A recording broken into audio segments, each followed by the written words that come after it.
iyo xabsiga weyn ee magaalada Muqdisho waa meel lagu naaxiyo daalimka.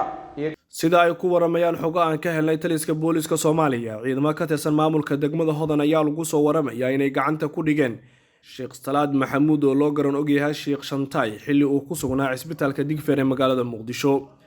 xariga Shantay ayaa yimid kadib markii uu baahiyay muuqaal uu ku sheegay in ciyaal weero ay lacag ka qaadaan degmada Hodan gaar ahaan xaafadda Taleex gaadiidka xamuulka ah ee dekada Muqdisho rarka ka soo qaada.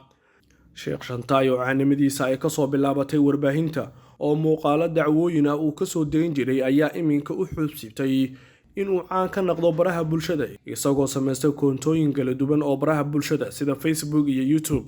waxaana ciwaanadaas muuqaalada la soo geliyo laga sameeyaa lacaga iyadoo si maalinle ahna loogu baahiyo bogagaasi muuqaalo uu shiiqu qof maalin ku dhagan yahay.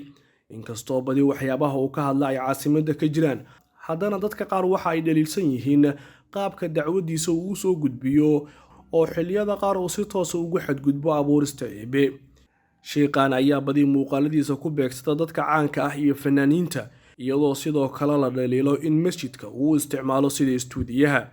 Sheekh Salaad Maxamuud Sheekh Shantay uma cusba xariga oo tiro dhowr jeer ayuu sheegay in xabsiyo kala duwan oo magaalada ku yaala lagu xiray, waxaana uu carabka ku adkeeyay inuusan joojin doonin barnaamijyadiisa si walba oo caqabado ay uga hor yimaadaan.